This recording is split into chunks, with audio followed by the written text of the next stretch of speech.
كيف ممكن اجي امريكا؟ شو الطرق المناسبه؟ كيف ممكن اجي عقد عمل هون؟ كيف اجي مستثمر هون؟ كيف اجي هجره هون؟ شو الطرق اللي بتناسبني؟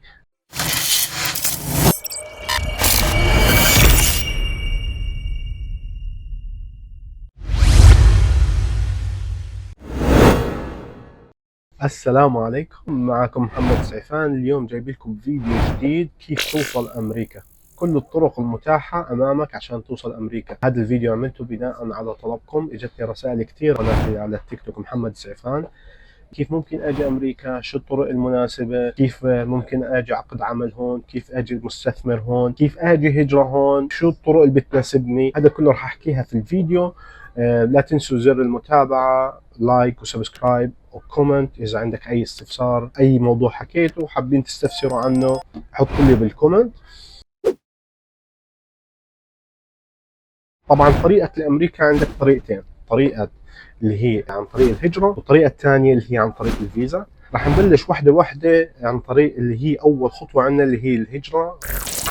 أسهل خطوة بالنسبة لك ممكن تحصل على الفيزا بسرعة كبيرة جدا، اللي هي الفيانسي فيزا، اللي هي كي 1 فيزا. هاي طبعا بتاخذ من 3 إلى 6 أشهر. بتقدم لك طبعا اسم الفورم I-129F. هذا فورم انت بسمح لك امريكا، السفارة الامريكية، اذا انت خاطب خطيبتك في امريكا وحابب انك تزورها عشان تتعرف عليها، بيعطوك الفيزا من هي بتقدم لك طبعا على الاوراق عند السفارة، بتقدم لك على الاوراق، ومن 3 الى 6 اشهر بتطلع الفيزا. طبعا انت معك 90 يوم عشان تكتب كتابك عليها، وبعديها خلال تقريبا 6 إلى سنتين بيطلع لك الجرين كارد. هاي أسهل طريقة. الطريقة الثانية الزواج، برضه نفس الإشي، بتقدم لك المعاملة. هاي بجوز بتاخذ أطول، بتاخذ بين 8 لسنتين المعاملة الزواج. طبعا مجرد ما وصلت هناك خلال 4 إلى سنتين بيطلع لك الجرين كارد. احنا حكينا هاي أول خطوتين اللي هي الخطبة والزواج. الزواج انا بنصح الكل، يعني انت اذا بدك مثلا تمشي بمعامله الزواج، نصيحتي لكم الحلال. يعني ما تدوروا على اي طرق ثانيه، لاقي بنت الحلال، لانه راح يبين معهم بالاول وبالاخير. لازم يكون معك يعني رسائل نصيه، محادثاتكم، مفروض تكون زواج رسمي. غير هيك انا ما بنصح. زواج الحلال هو افضل طريقه. هلا رح نحكي على الهجره عن طريق الاقارب. اذا إلك اقارب في امريكا، عم، عمه، خال، خاله، اخ، اخت، بيقدروا يعملوا لك فورم اللي هو اي 130. تكلفته من $750. المعامله بتقعد بين 10 ل 15 سنه، وبتقدر من خلالها انك انت تيجي لامريكا. في ناس كثير لها 20 سنه هون عايشه ما بتعرف هذا الحكي، بقول لك والله اول مره بسمع في هذا الحكي. فعليا بتقدر تجيبها، بس هي مشكلتها انها بتطول، تاخذ وقت طويل شوي قبل ما تمشي بالاجراءات. بس اذا انت مثلا حابب تقدمها لاولادك، جدا ممتازه وحلوه. بطلبوا طبعا سبونسر، لازم يكون عندك كفيل اللي هو يكفلك بس يجي امريكا. عشان هيك اغلبيه الناس تتردد انها تقدم هاي، لانه بصير سبونسر لازم يكشف عن قديش بدخل، واغلبيه الناس اللي هون ما بتحب تكشف الدخل تاعها للعالم. بس زي ما حكيت لكم، برنامج حلو، برنامج رائع. اذا لك قرايب هون في امريكا، روح قدم هذا المعامله. يعني اذا انت ما بتستفيد منها، اولادك بيستفيدوا منها. يعني برضو لم الشمل، اذا عندك مثلا اولاد تحت ال 21 بتاخذ المعامله بين 4 ل 8 سنين. اذا فوق ال 4 سنين بتاخذ من 8 ل 12 سنه عشان لم الشمل. عندنا رقم 4 الهجره العشوائيه اللي هي اللوتري.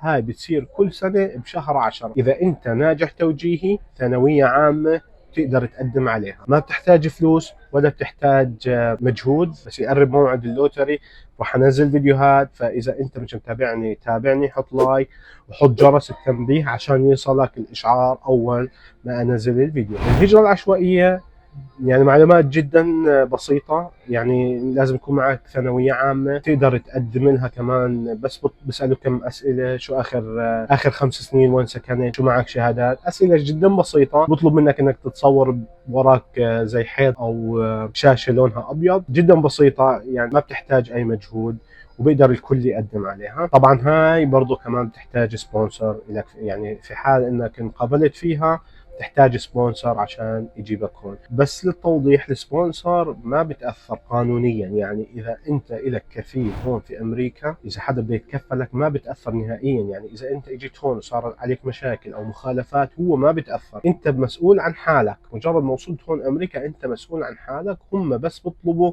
إنه يكون إلك هناك حدا عشان تتسهل امورك، ما تتغلب وتلاقي شغل، ما تتغلب وتلاقي سكن، يكون لك سبونسر هناك يدلك على كل شيء. فرجاء من اي حدا بيقدر يعمل سبونسر للشباب، اي حدا بيقدر يكفل الشباب، ما تقصروا يا اخوان. والله انه هذا الاشي مفيد جدا للناس، بتحس بشعور حلو لما تكفل البني ادم، بكون لك سند هون وبتلاقي خير. يعني اعمل خير بتلاقي خير. اي حدا بيحتاج سبونسر رجاء نحط له بالكومنت انك محتاج بدك سبونسر، وان شاء الله حدا من الشباب الطيب اللي شاف الفيديو يكفلك. هلا حكينا عن القرعة العشوائية اللي هي رقم 4، رح نحكي هلا على رقم 5 اللي هي هجرة عن طريق المنظمات الإنسانية. في بعض الدول بيصير فيها صراعات داخلية، حروب، المنظمات الإنسانية بتعمل برامج هجرة بتاخذ تقريبا 3-4 سنين. مثلا زي العراق، انا بعرف كثير عراقيين اجت عن طريق هاي المنظمات. سوريا حاليا، هلا اوكرانيا، بتذكر ليبيا كمان برضه هاي طريقه ممكن تقدم عليها. هلا في عندنا كمان اللي هي فيزيت. هلا خلصنا من موضوع الهجره، في عندنا ندخل بالسكشن الثاني اللي هو الفيزا.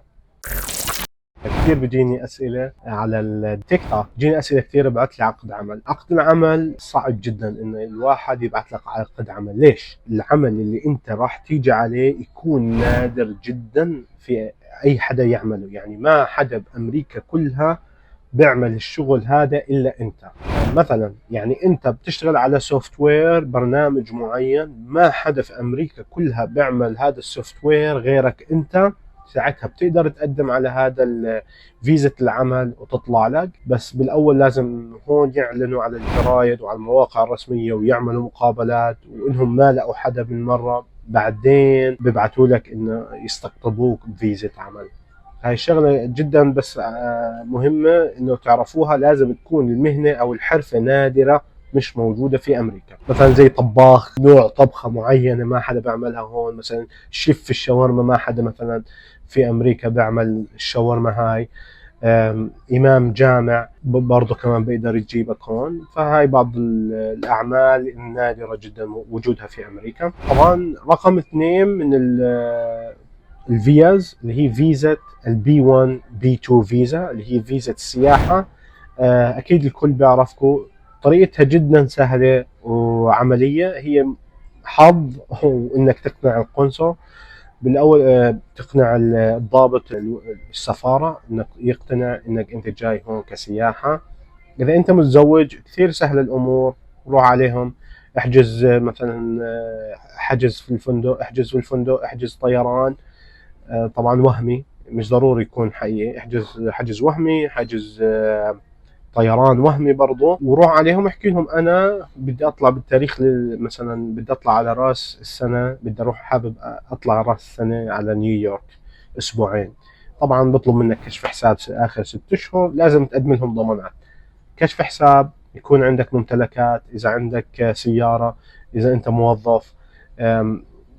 تحكي لهم مثلا انا طالع والله ذكرى لزواجنا، حابين افاجئ زوجتي او زوجتي حابه انه نطلع بعيد الزواج بهذا المكان. بحكي لك ليش مثلا، ليش ما مش قبل؟ تحكي له والله كان شوي الماديات او المصاري ما كانت كثيره، وهلا انا معاي هي حسابي بالبنك، انا معاي مثلا سياره هيها، انا عندي بشتغل هي كمان ورقه من الشغل، وزوجتي كمان بتشتغل. طبعا هاي المعلومات كلها بتفيده. اقتنع القنصل بيعطيك اياها، بيعطيك الفيزا تقريبا 5 سنين. بعدين عندنا رقم 3 من الفيز اللي هي F1 فيزا، اللي هي فيزا الدراسة.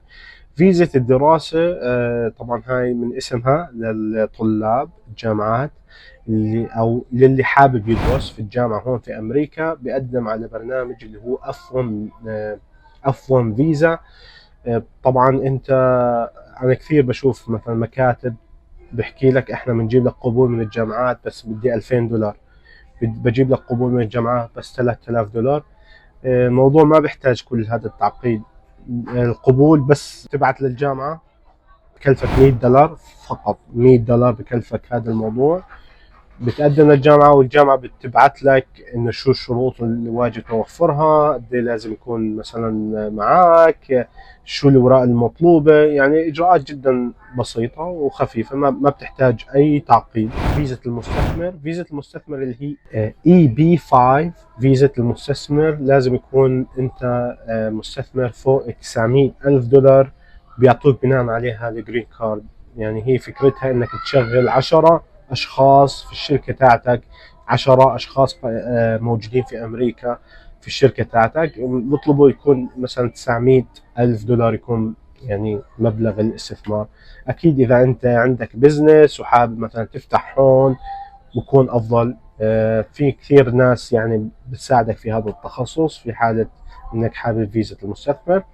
طبعا في عدة فيز للمستثمر. في عندك الاي 2 فيزا وعندك البي 5. طبعا الاي 2 لازم مثلا يكون يعني حتى لو 80 ألف دولار، بس ما بتعطيك الجرين كارد، بيعطيك إقامة كل سنتين تقدر تجددها. هلا كمان لطلاب الجامعات في عندنا شيء اسمه ترافل اند ورك فيزا. هاي مش موجودة في كل الدول، موجودة اي ثينك في الأردن ومصر. ورك اند ترافل فيزا هاي بتعطيها اسم الفيزا J1. Work and Travel Visa J1. هاي لطلاب الجامعات. لازم تكون انت يعني فوق 18 سنة. من شروطها تكون فوق 18 سنة، تكون قاطع تقريبا 30 ساعة في الجامعة، معدلك فوق المقبول، ويكون لغتك إنجليزية جيدة. بالسفارة لما تروح عشان يسألوك بعض الأسئلة إنه وين رايح وشو اسم الشركة اللي رايح عليها والعنوان. يعني جدا معلومات بسيطة جدا، يعني مش ضروري تكون بالإنجليزي كثير، بس يعني معلومات جدا بسيطة ممكن تعرفها. تقديم بيكون عندك من شهر 8 لشهر 2. ببلش التقديم من شهر 8 لشهر 2 وحسب العقود العمل. طبعا في كثير مكاتب تحكي لك احنا بنقدم لك على عقود العمل. اي ثينك في مكتب في الاردن اسمه ايفان، تقدر تشوفوه. يعني انا ما بعرف هذا المكتب، بس في ناس حكت عنه، متخصص في هاي الامور. يعني لازمك سبونسر.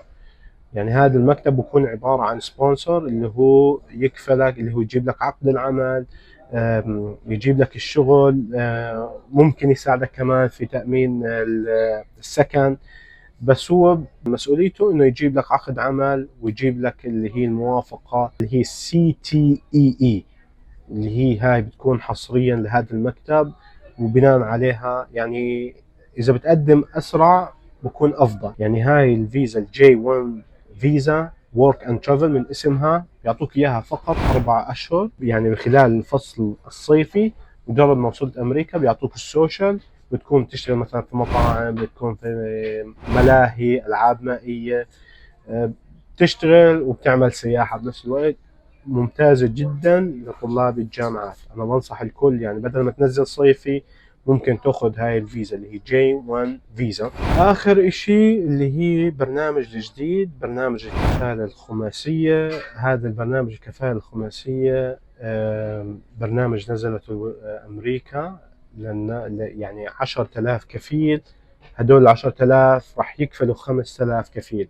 هي صحيح صاير عليها ضجة كبيرة بكفالة خماسية، بس هو فعليا راح يجيبوا فقط في سنة 2023 5000 لاجئ. فإذا بتعرف حدا هون ومسجل فيه، لأنه اوريدي سجل وبلشوا تسجيل الكفالة الخماسية، اللي سجل قصدي الناس اللي راح تكفلك اوريدي سجلوا في هذا البرنامج. فإذا هم سجلوا في هذا البرنامج تقدر تتابع معاهم، وممكن يكون لك فرصة تيجي هون. باختصار إذا مجرد أنت وصلت هون على أمريكا، أنت بتتعامل معاملة زي أي شخص هون في أمريكا. معك زي كأنه معك جواز أمريكي، ما بتفرق عن أي حدا. يعني بتطلع على الشارع لا شرطة بتحكي معك بتقول لك أعطيني مثلا كارت العمل تاعك، ما في هذا الحكي طبعا. ولا حدا بيجي بيحكي لك لا أنت مش أمريكي، ما في طبعا هذا الحكي. مجرد ما أنت وصلت أمريكا خلص يعني امورك بتكون بالسليم. شغله ثانيه انه حاولوا يعني ضلك جرب، خاصه اللي هي اللوتري. بعرف ناس كثير جربت مره ومرتين وثلاث وبالاخير طلع لها. فاللوتري أنا جدا بشجع إنكم تقدموا عليها. إذا عجبكم الفيديو اعملوا لايك وسبسكرايب، خلي الفائدة تعم على الجميع. إذا حابين أعمل لكم جزء ثاني عن الفيديو احكوا لي في التعليقات، وشكرا لكم، وإن شاء الله بشوفكم في فيديو ثاني.